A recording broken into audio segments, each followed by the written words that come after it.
Hey, what you reading for?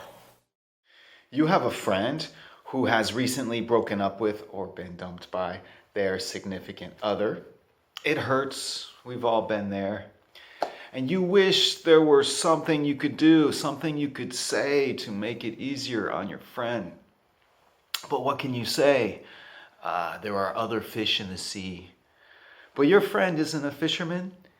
And thanks to their recently diagnosed fish allergy, merely touching a fish would have them break out in hives. So why are you mentioning fish?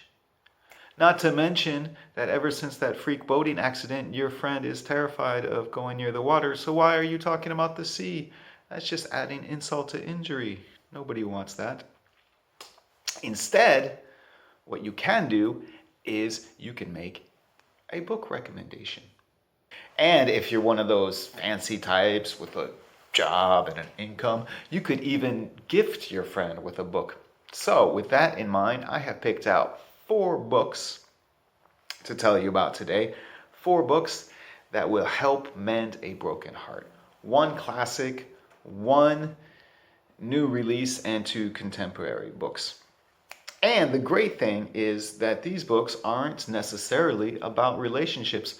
So your friend won't even notice that you're giving them advice, which you're not. You are just making a book recommendation because you are a good person. Speaking of which, thank you for clicking on this video. Thank you for hitting the like button. And if you're new to the channel, thank you for subscribing. Your support is much appreciated. I will run a short intro sequence and I'll see you on the other side for my selection of 4 books to mend a broken heart.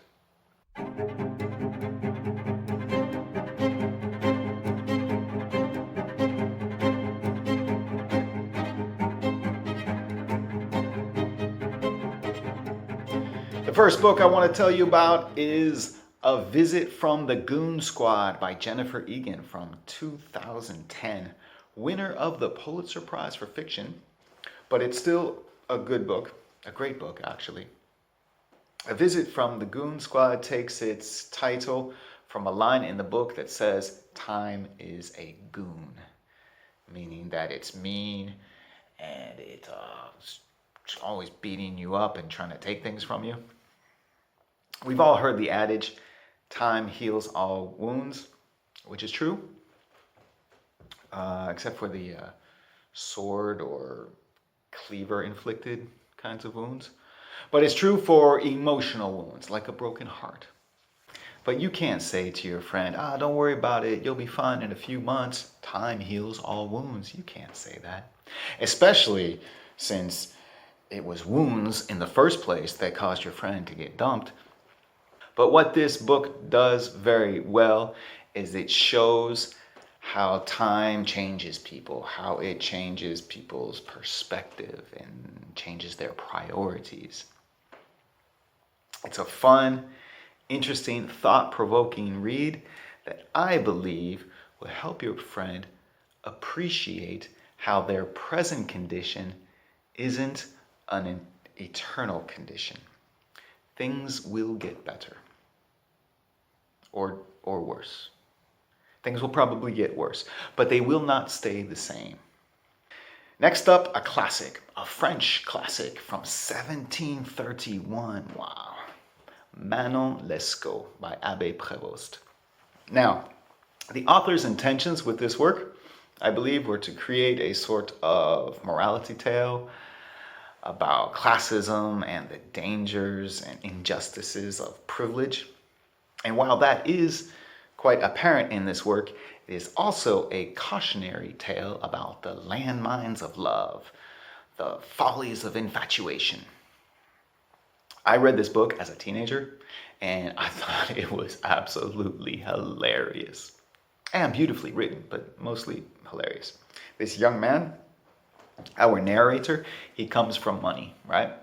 And one day, he meets a servant girl, Manon Lescaut. And he falls madly in love with her. Like, he loses his mind. Like he's just met Aubrey Plaza or something. Like, crazy in love, right? To court her, he lavishes her with presents. And she's appreciative. for a while. But invariably, she ends up getting courted by someone with more money who lavishes her with even more expensive presents. So our narrator, he has to sell all his possessions, maybe commit a few crimes, so that he can buy her more things and win back her affections. And she's appreciative for a while. And each time she breaks his heart and he is devastated. But he keeps going back for more and perpetuates the cycle. It is hilarious. Unintentionally so, but still. Obviously, if I were in his place, I would do the exact same thing. A beautiful young woman tells me she's in love with me. I'll spend all my money on her. I'll get her whatever she wants. I'm not a fool, right? Fortunately, I do not have any money and nobody loves me. So I have been spared the heartache and misery that the narrator goes through.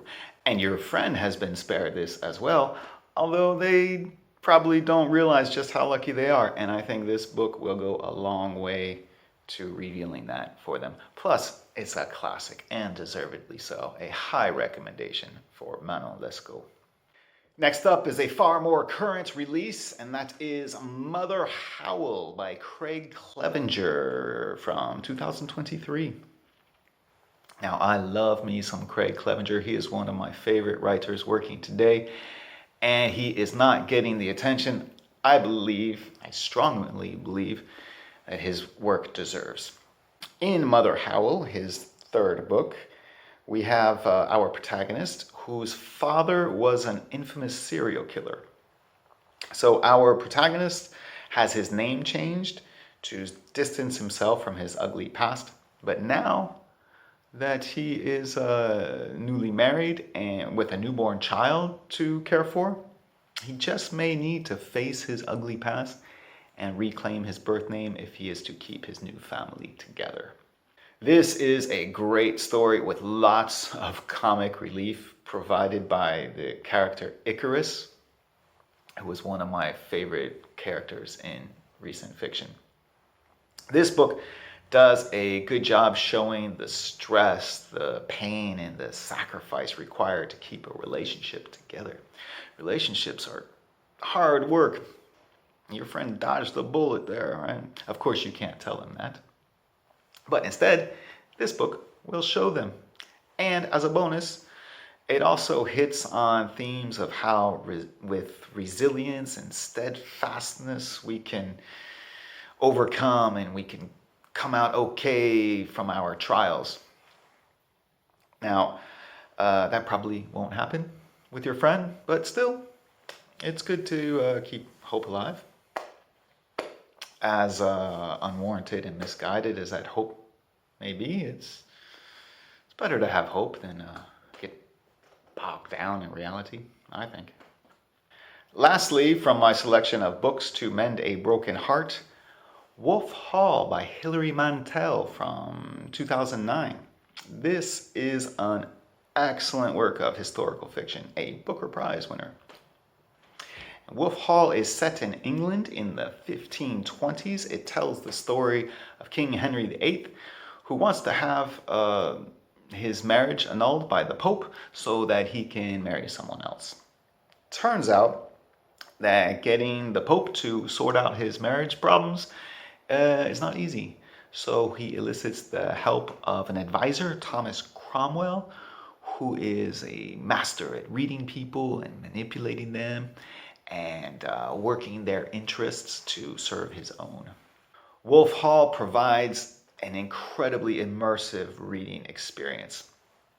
While reading this book, your friend won't be thinking of their relationship problems. Your friend will be in England in the 1520s trying to keep track of the many characters and their various agendas, some hidden, some in plain sight.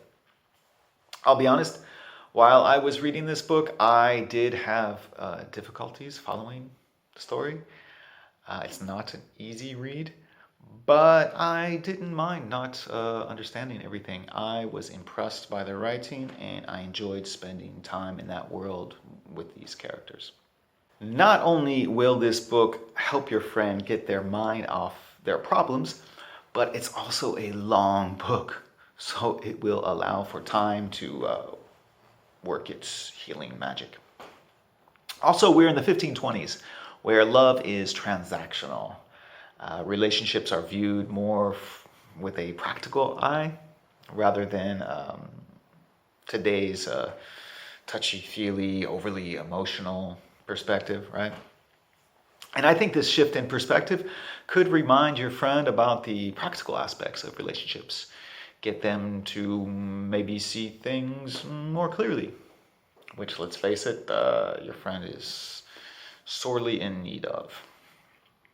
Also, as a bonus, I can recommend picking up a copy of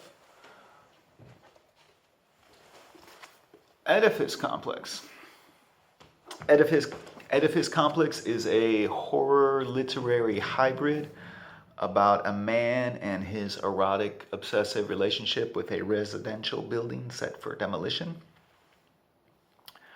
I don't know how Edifice Complex will help mend a broken heart, but if you buy a copy, it will help me feed my cat, which is nice.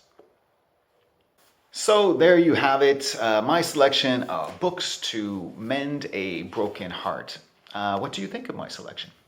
Have you had any experience with the books I talked about in this video? What book would you recommend to mend a broken heart? I always love connecting with you in the comment section. Thank you for liking and subscribing, and thank you for watching. I'll see you at the next video.